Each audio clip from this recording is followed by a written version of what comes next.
Hi and hello everyone. Welcome to Sprint UPSC. So we are discussing class 12th history of Tamil Nadu board. This is chapter 11, The Great Revolt of 1857. So finally इस session में इस पूरे chapter में हम समझने वाले हैं कि जो आपकी 1857 की म्यूटनी हुई थी, जिसको सिपॉय म्यूटनी भी बोलते हैं, 1857 की क्रांति भी बोलते हैं, आपको जो भी बोली हो, सबसे फेमस है और you can say some of the scholars they call it even as a India's first war of independence. Although there is a debate on this part कि ये भारत का एक full fledged official first war of independence इसको बोला जा सकता है या नहीं बोला जा सकता है, क्योंकि there are several reasons behind that we will analyse and discuss in this session. But yeah this was the very first major step that Indians took in order to get rid of the external power, foreign power, that is the Britishers. So पहले इस session को और इस chapter को start करने से पहले आपको बता देती हूँ कि इस पूरे चैप्टर में क्या क्या कंटेंट्स हैं. तो इस चैप्टर में हम समझने वाले हैं कि रिवॉल्ट का नेचर क्या था, क्या कॉजेज़ थे, यानी कि क्या रीजंस थे जिसकी वजह से ये रिवॉल्ट जो है जो सामने आया. देखिए, रिवॉल्ट्स को आप कुछ हेड्स में समझेंगे, जैसे कि कॉजेज़ जो हैं उनको आप कुछ हेड्स में समझेंगे. पॉलिटिकल कॉजेज़ थे, इकोनॉमिक कॉजेज़ थे, सोशल कॉजेज़ थे और मिलिट्री कॉजेज़ थे. फिर है बिगिनिंग ऑफ द रिवॉल्ट, कैसे कैसे कौन कौन से रीजन्स थे जहाँ जहाँ पे रिवॉल्ट हुआ, जैसे दिल्ली, कानपुर, लखनऊ, झांसी, बिहार. ठीक है. फिर उसके बाद इस रिवॉल्ट का फेलियर हुआ और वो फेलियर क्यों हुआ, what all are the reasons behind that failure, वो हम समझेंगे. एंड इसका क्या सिग्निफिकेंट एंड इफेक्ट पड़े इस प्यूरे म्यूटनी के, वो समझेंगे. ठीक है. But in this particular session we are going to focus on the nature of the revolt and all of these causes. So देखिए, ये आप एक सीड बोलते हैं ना, सीड, एक बीज. तो ये एक तरह का बीज है, सीड है फॉर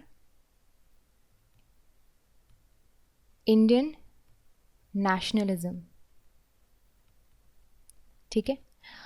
तो एक बोलते हैं ना, एक शुरुआत, एक थ्रस्ट मिल गया लोगों को कि okay, yes, we are united, we are a nation and we need to fight this external power for our good, right. As a feeling of जो नेशनलिज्म होता है उसका स्टार्टिंग ही आप समझ लीजिए, एक थ्रस्ट, इनिशियल थ्रस्ट आपको 1857 के रिवॉल्ट ने दिया. इसके पहले क्या हो रहा था, इसके पहले भारत में अलग अलग किंगडम थे, अलग अलग राजा रजवाड़े, अपने अलग अलग इनके अलायंसेस, पॉलिसीज़ चल रही थी ब्रिटिशर्स के साथ, राइट. ये कभी भी एक यूनाइटेड होके एक भारत देश की तरह काम नहीं किए. बट 1857 के बाद इनकी जो बोलते हैं ना आँखों की बत्ती खुल गई, तो उस तरह से चीज़ें यहाँ पर हुई थी. तो ये मूवमेंट का स्टार्टिंग, लाइक ये जो मूवमेंट है इसने जो आपका 1947 जब हमने फाइनली आज़ादी ली, उसका एक बोलते हैं ना एक स्टार्टिंग मूवमेंट जो है स्टार्ट किया. और 1857 से आप समझ लीजिए 1947 तक पूरा ये जो है स्ट्रगल चलता चला. सो इसी वजह से nature, character, causes of this revolt should be studies and इसको हमें समझना बहुत ज़्यादा ज़रूरी है. तो पहले समझते हैं कि क्या नेचर था रिवॉल्ट का. सो हिस्टोरिकल राइटिंग्स जो आपके ब्रिटिश स्कॉलर्स की है, basically that underplayed the character of this revolt. In the very beginning we are saying this, Sir John Lawrence का ओपिनियन था कि ये जो रिवॉल्ट था एक मिलिट्री आउटब्रेक था, है ना. And it was not a conspiracy to overthrow the British rule or a foreign rule from India, but सिर्फ और सिर्फ यहाँ पे इनका कहना था कि ये मिलिट्री में जो लोग काम कर रहे थे, यानी कि जो सीपॉयज काम कर रहे थे और जो छोटे मोटे रजवाड़े थे या फिर जो रीजन्स थे, सिर्फ वहीं से सिर्फ और सिर्फ मिलिट्री रिवॉल्ट था. ऐसा नहीं था, इनका ये एम नहीं था कि ब्रिटिशर्स को पूरे सब कॉन्टिनेंट से निकाल के ही भगाना है. On the other hand 1857 is held by Indian scholars. अगर हम इंडियन स्कॉलर्स की बात करें, जैसे कि वीर सावरकर जी, ठीक है, तो इनका ये मानना है कि ये इंडिया का फर्स्ट वॉर ऑफ इंडिपेंडेंस था. ठीक है. देखिए, दो और स्कॉलर्स हैं, R C. Majumdar ji and S N. Sen ji. तो इन दोनों ने इस 1857 रिवॉल्ट को डेप्थ में स्टडी किया. इनके अलग अलग ओपिनियन हैं. एस.एन. सेन जी का मानना है कि this was a part of struggle for Indian independence and R C. Majumdar ji का मानना है कि it was an outbreak before it that outbreak whether civil or military, were a series of isolated incidents and ultimately culminated into the Great Revolt of 1857.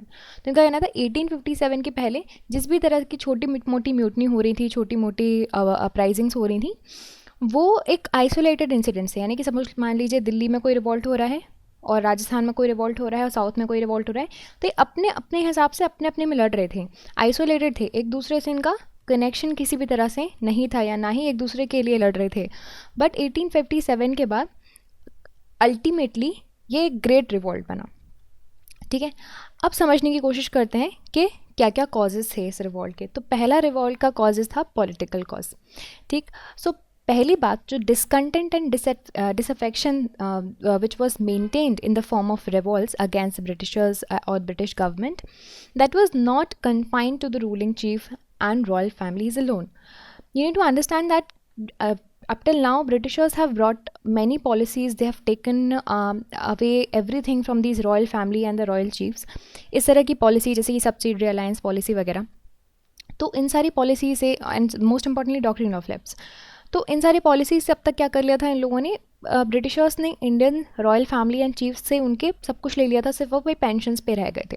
ठीक है, but you need to understand that कि सिर्फ यही नहीं थे, सिर्फ और सिर्फ डिसकंटेंट एंड डिससेटिस्फैक्शंस उनके अंदर ही नहीं था, और भी लोग थे जो कि इनको पसंद नहीं करते थे, ब्रिटिश को पसंद नहीं करते थे. ठीक है, on the contrary British rule was disliked by the people at large in any region when it was newly introduced. Anti British feeling बहुत ही ज़्यादा स्ट्रॉन्ग थी, स्पेशली आपके जो बर्मा, असम, कुर्ग, सिंध, पंजाब, ये वाले रीजन्स हैं, है ना, क्योंकि ब्रिटिशर्स ने इन रीजन्स को बहुत ही अनजस्टली अनेक्स किया था. एंड पर्टिकुलरली ये जो पॉलिसीज़ है, इसको एक्चुअली एक रीज़न भी बोल देना चाहिए, डॉक्ट्रिन ऑफ लैप्स. ठीक है, तो ये जो डलहौजी ने डॉक्ट्रिन ऑफ लैप्स लेकर आए थे, इसकी वजह से सबसे ज़्यादा डिसकंटेंट हुआ, एंड जो नेटिव प्रिंसेस हैं उनको बहुत ज़्यादा ये इफ़ेक्ट किया, दे वर डायरेक्टली इफ़ेक्टेड, एंड उनके अंदर ही एक अलार्म बज गई, एक डिसकंटेंट वाला जो फीलिंग है वो स्टार्ट हो गई. अब बात करते हैं इकोनॉमिक कॉजेज़ की वजह से. ठीक है, तो drain of wealth.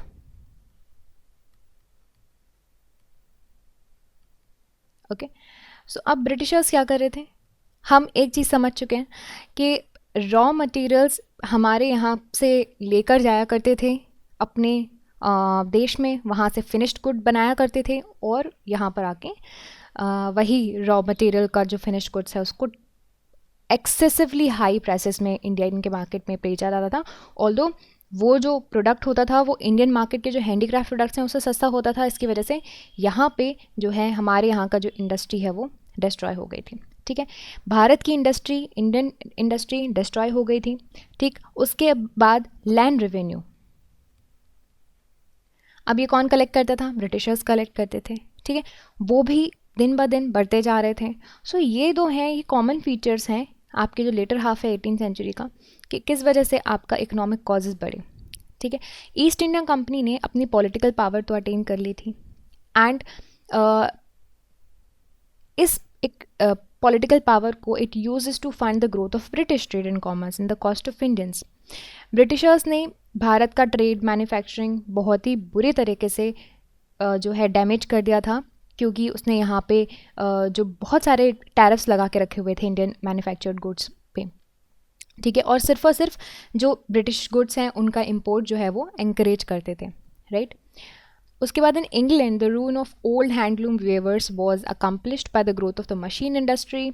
But India में के जो यू कैन से जो आर्टिशंस हैं, क्राफ्ट्समैन्स हैं, उनको ऑल्टरनेटिव ग्रोथ मैकेनिज्म नहीं मिला. यानी कि देखो यहाँ पे जो इंडियन आर्टिशंस थे, they were using traditional methods to manufacture goods. On the other hand Britain में जो मशीन मेड गुड्स आ रहे थे, राइट, सो यहाँ पे टाइम एंड कॉस्ट दोनों कम लग रहा था. सो इस प्रोडक्ट से ये प्रोडक्ट चीपर था और ज़्यादा अच्छा था. सो ऑफ कोर्स यहाँ पे इंडियन मार्केट जो है पूरी तरह से वैनिश हो चुका था. ठीक, ये बात हो गई आपके artisans and handcrafts and craftsman की. Now a new plantation system introduced in the year 1833 right, जिसकी वजह से क्या हुआ, इंडियन पीजेंट्स एक मिजरेबल कंडीशन में पहुंच गए, and this was the result of permitting Englishman to acquire the land plantation in India. The hard hit were the peasants, because सबसे इनको अब ब्रिटिशर्स इनको क्या बोलते थे कि आपको इंडिगो प्लांट करना है अपने लैंड पे. बंगाल और बिहार वाले जो पीजेंट्स थे वो बुरी कंडीशंस में आ चुके थे. Indigo plantation was another reason of your revolt. ठीक, सोशल कॉजेज़ की बात करते हैं. पहली बात, इंग्लिशमैन का बहुत ही एरोगेंट एटीट्यूड था टुवर्ड्स द इंडियंस. बहुत सी तरह से इंडिस्क्रिमिनेट किया करते थे इंडियंस को. ठीक है, and that was becoming very very common. Also एक जनरल अलार्म भी that was raised among the Hindus and Muslim by the activities of Christians missionary. क्योंकि देखो अब यहाँ पे क्रिश्चियन मिशनरी आने लगे थे, तो अब हिंदू और मुस्लिम के मन में एक अलार्म बज गया कि यार ये तो अब हमें पूरा का पूरा कन्वर्ट करके रहेंगे. फिर उसके बाद ये चीज़ और कैसे स्ट्रांग हुई ये फीलिंग, क्योंकि एजुकेशनल इंस्टीट्यूशन सेटअप कर रहे थे. वेस्टर्न एजुकेशन के हिसाब से अब पढ़ाना शुरू कर दी थी. ओरिएंटल लर्निंग्स जो है इन्होंने कल्चर प्लेस कर दिया था. नेटिव पॉपुलेशन को लगा कि अब उनकी सोशल आइडेंटिटी, उनकी जो कल्चरल आइडेंटिटी है वो पूरी तरह से ख़त्म हो जाएगी. They will lose that. Military causes की बात करते हैं. सो जो डिसकंटेंट है against the Britishers and British Raj was widely prevalent among the Indian soldiers, especially in the British Army. So you need to understand that कि जो पहले Kings थे हमारे यहाँ, ठीक है, अब किंग्स ने या तो सब्सिडी अलायंस या डॉक्ट्रिन ऑफ लेफ्ट पॉलिसी अपना ली, तो बचे उनके जो भी सोल्जर्स हैं. ठीक है, नाउ कुछ सोल्जर्स जो है ब्रिटिश आर्मी में चले जाते थे, तो अब ये सोल्जर्स भी नाखुश थे. ठीक है, and specially the Indian sepoys in the British Indian army nursed a sense of strong resentment at their low salary, poor prospect of the promotions, क्योंकि उनके खिलाफ बहुत से तरह से, जैसे मैंने बताया कि डिस्क्रिमिनेशन किया जाता था. कम सैलरी, उनके प्रमोशंस उतना ज़्यादा अच्छे से नहीं होता था. एंड द ब्रिटिश जो आपके आर्मी मैन्स होते थे उनको ज़्यादा प्रेफरेंस दिया जाता था. ठीक है, and the British military officers at times show least respect to the social values, religious sentiments of these sepoys जो कि ब्रिटिश इंडियन आर्मी में काम कर रहे थे. इसी की वजह से यहाँ पे ये सारा डिस्कंटेंट शुरू हुआ. एंड ऑल्दो जैसे कि मैंने बताया कि किंग है, किंग को अगर इन्होंने एनेक्स कर लिया ब्रिटिशर्स ने, सोल्जर्स आ गए इनकी आर्मी में, लेकिन इनका जो लॉयल्टी होगी वो किसकी तरफ होगी, इनकी लॉयल्टी एंड फेथफुलनेस होगी अपने ओरिजिनल मास्टर्स की तरफ. राइट. और फिर उसके बाद बात करते हैं वेलोइड म्यूटिनी 1806, जैसे कि हमने ऑलरेडी पढ़ चुके हैं इसके बारे में. ठीक है, this is a precursor to 1857 revolt, and it was the outcome of such tendency on the part of the military authorities. एक और कॉज सिपाही म्यूटनी क्यों बोला जाता है, ठीक है, वो समझते हैं कि यहाँ पे क्या हुआ. एक ऑर्डर निकाला गया. इस ऑर्डर के अंदर इन्होंने जो फॉरेन अलाउंस है, भत्ता है, राइट, वो अबिलिश कर दिया when they served in foreign territories. So एक डिस्कंटेंट शुरू हो गया. ठीक है, and there were an undercurrent before the volcanic situation in 1857. ये सारे के सारे these all that needed was only a spark to set a fire. बोलते हैं ना, एक मन ही मन में बहुत सारे जो कारण हैं वो उन्होंने दबा के रखे हुए थे, एंड फाइनली एक स्पार्क हुआ और ये रिवोल्ट अपराइज हो गया. So this is it about this session, guys. I hope you understood the nature and the causes of the revolt. In the next session, we'll discuss the beginning of the revolt, causes of the failure, and the significance. So stay tuned for that. This is it about this session. I hope you liked this video, and if you did, you can subscribe to the YouTube channel for more videos and updates. And also, you can download the Sprint UPSC app to practice book chapter and topic wise. Remember, candidates, just reading books and watching videos are not going to help you out unless you practice thoroughly. So identify your mistakes and work to improve your performance. And Sprint UPSC is the perfect app to do all of this. अगर आपको video पसंद आया है तो हमारे YouTube channel को subscribe कीजिए और वीडियोज़ एंड अपडेट्स के लिए. साथ ही साथ डाउनलोड कीजिए स्प्रिंट यूपीएससी ऐप. यहाँ पर आप अपनी books chapter and topic wise practice कर सकते हैं. देखिए, सिर्फ बुक पढ़ने से और वीडियोस देखने से मदद नहीं मिलेगी. जब तक आप अच्छे से प्रैक्टिस नहीं करोगे तो अपनी मिस्टेक्स को जानिए, परफॉर्मेंस को इम्प्रूव कीजिए, और स्प्रिंट यूपीएससी इसके लिए परफेक्ट ऐप है. I will see you soon in the next video. Thank you very very much.